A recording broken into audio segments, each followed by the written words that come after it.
Hello guys. Ayan na, shoutout sa mga mandirigma dito sa Macau. Shoutout sa lahat. Ayan, thank you guys sa sa pag-subscribe sa YouTube channel ko. And sa mga hindi pa nakapag-subscribe, subscribe niyo na guys. And thank you so much sa support, and pwede niyo ako follow sa sa FB page ko, Kamutika TV din yung pangalan. Ayan, for today's video guys, gusto ko lang balaan ang papunta ng Macau na maghanap ng trabaho, nagbabaka sakali. Ayan guys, panoorin nyo tong video na to, and pwede nyo rin i-share sa mga makakilala nyo na gusto rin mag-Macau. And malala na talaga ngayon dito sa Macau, sobra. Yung natin dito guys is number 1 natin dito na ingatan is yung mga Pilipino. Yung mga Pilipino na nag-aalok ng trabaho, na ipapasok daw sila, tapos hihingan agad ng pera. Ang daming na biktima dito guys.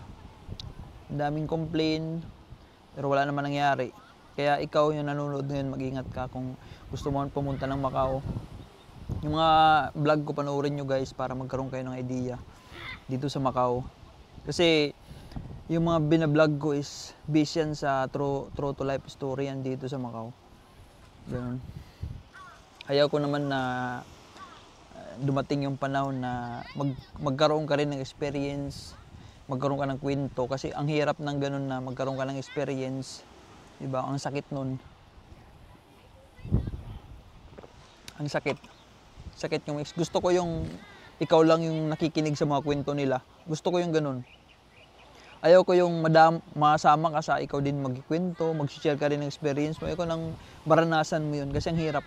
Stress yan. Stress ka na nga sa paghahanap ng trabaho. Tapos may stress ka pa sa isa ka sa mga na-scam. Diba? Gamitin nyo guys yung common sense nyo pagpunta nyo ng Macau. Kasi hindi madali maghanap ng trabaho dito. Sa totoo lang, to be honest. Totoo na, to be honest na nga, sa totoo pa. Diba? Ayan, totoo yung mga sinasabi ko guys. Yung mga sinasabi ko sa inyo, sinishare ko. Excuse. Totoo yan.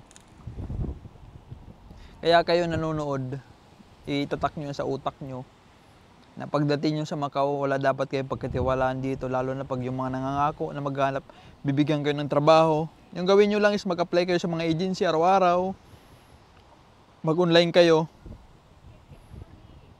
and then magpasa ka sa mga direct dyan, mga company, mga restaurant. Pwede naman yun. Hindi nyo na kailangan ng agent, hindi nyo na kailangan magtingin-tingin sa mga post dyan. Makakahanap at makakahanap kayo ng trabaho na hindi nyo kailangan ng ibang tao na tutulong sa inyo.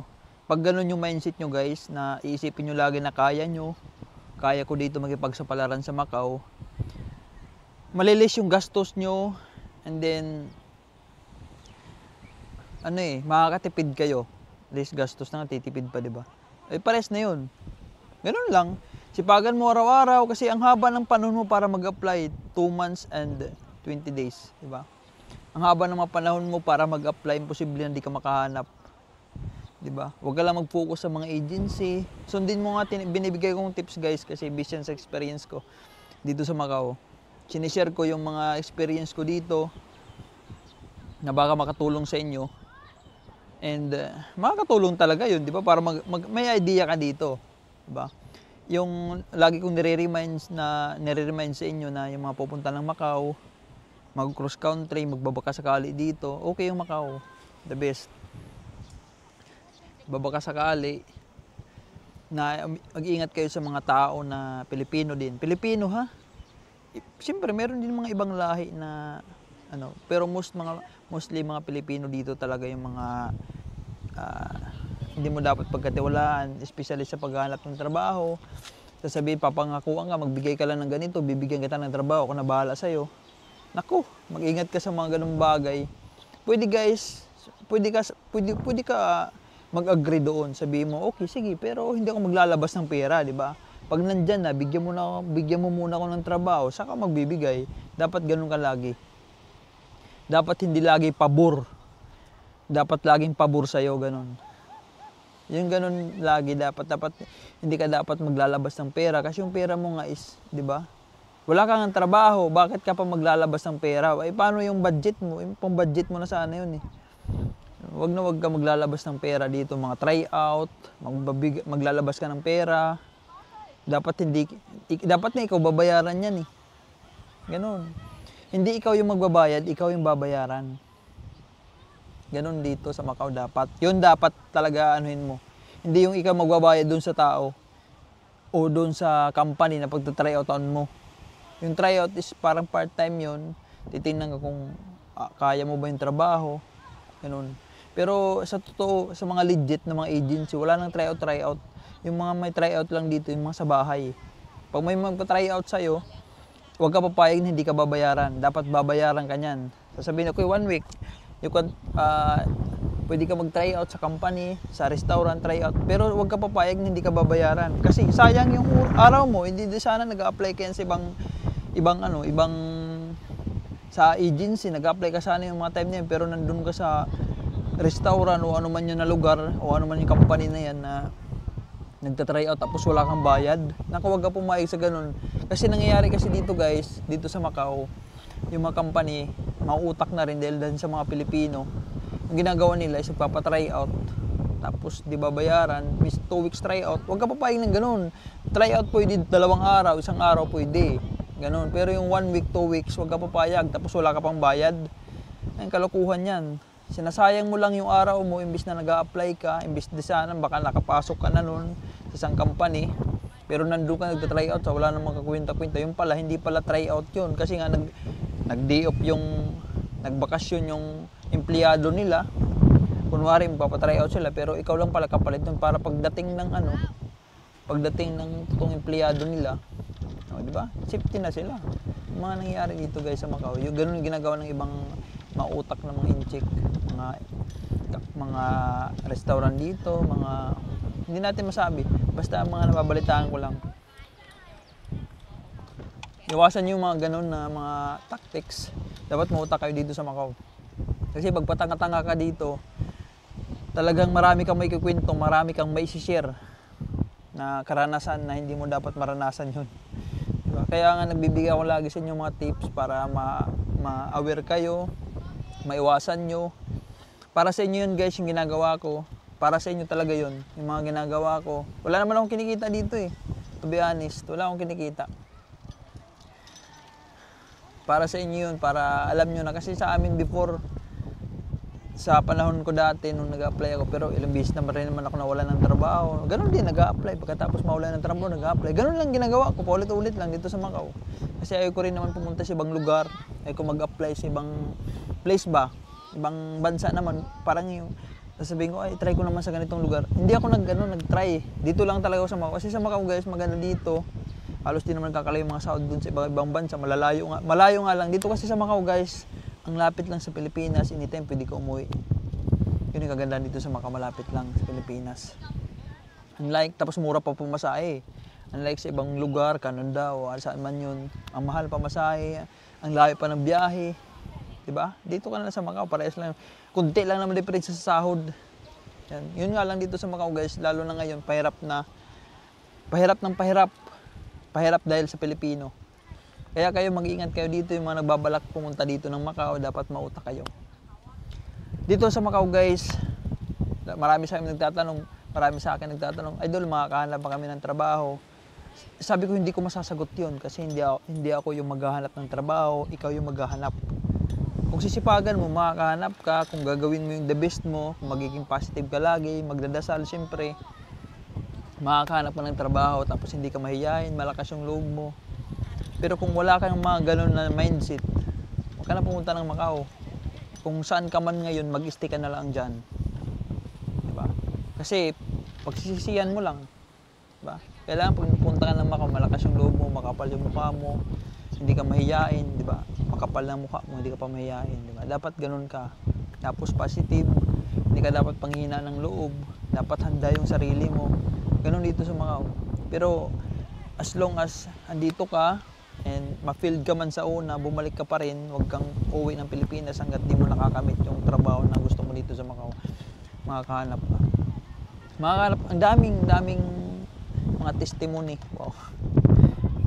Diba? Yan si Sherwin, yung kaibigan ko, yung best friend ko. Isang taon na siya dito, babalik-balik.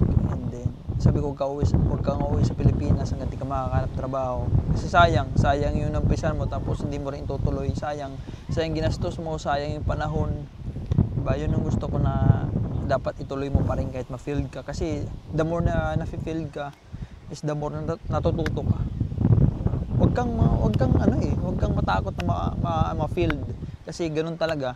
Ako, sabagay, nag-Thailand ako for a reason.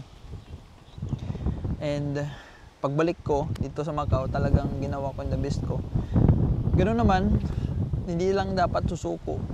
Kasi na-experience ko yung naghanap akong trabaho. Sabi ko dati nag-advise. Tapos ngayon, nandun ako sa sitwasyon na ako na yung naghahanap, di ba? Pero nandun naman yung lakas ng loob ko, kapal na mukha, and then siyempre ganun pa rin, paulit-ulit lang. Hanap, nawawalan ng trabaho. Siyempre hindi ko takot na mawalan ng trabaho kasi siyempre diskarte tayo, ganun lang. Kung wala ka diskarte dito sa Macau, talagang tapos anga ka dito, tatanga-tanga, dapat dito mautak ka. Kung tatanga-tanga ka dito, sinasabi ko sa'yo, ang dami mong experience na hindi mo dapat ma-experience. Ang dami mong may kikwento, may share sa mga nag-a-apply din ulit, di ba? Na, ay, ganun, na-scam. Ayoko na ma-experience mo yun. Ayoko ma-experience, ayoko dumating ng point na magkikwento ka sa ibang tao na ganito nangyayari sa'yo dito sa Macau, bago ka nakatrabaho, na-scam ka. Ayoko ng ganun na kwento. Gusto ko na wala kang may kwento, wala kang may share. Gusto ko yung ikaw lang nakikinig. Diba? Ang hirap. Dito sa Macau, guys, talaga Pilipino lang talaga yung mga ano dito. Ang daming Pilipino dito na biktima. Ang daming totoo. Yung mga minsan pinapagalitan pa nga ako eh. Ang daming nagko-comment about sa mga scam na sinishare ko. Ang daming nagko-comment na hindi mo kasi alam yung sitwasyon. Alam ko yung sitwasyon kasi galing din ako dyan eh. Hindi naman ako pumunta ng Macau na pagdating ko dito may trabaho na ako. Diba? Pumunta ako dito, tourist lang din, naghanap ng trabaho, hindi nawalan ng trabaho, naghanap ulit, nawalan ng trabaho, naghanap ulit. Ganun lang, ulit-ulit lang. Kaya yung mga sinishare ko sa inyo, based yan sa ginagawa ko, based yan sa kung paano ako mag-apply, kung paano ako gumalaw, yun yung sinishare ko sa inyo para gawin nyo rin. Siyempre wala kayong idea dito sa Macau. Lahat ng na-experience ko, sinishare ko sa inyo para alam nyo na gagawin nyo pagdating nyo dito sa Macau. Diba? Inano ko na yung mga agency location dito sa Macau para pagdating nyo dito is pupuntahan nyo na lang. Alam nyo na paano sumakay. Lahat inano ko na sa inyo para hindi kayo mahirapan. Sa inyo na lang guys, gawin nyo is common sense, gamitin yung utak nyo. Huwag kayong tatanga-tanga dito sa Macau. Kasi yan, lalo na pag paubos na visa mo, diyan na yung papasok yung mga nang-scam. Kasi pag paubos na visa mo, siyempre gusto mo na magkatrabaho, kahit sino na lang papatusin mo. Hindi mo alam, scam pala yun. Kaya, ingat talaga. Ingatan yung ano nyo dito. Makakahanap kasi pagan mo lang. Sundin mo lang mga pinapayo ko sa inyo. Para sa inyo yan guys. Para sa inyo.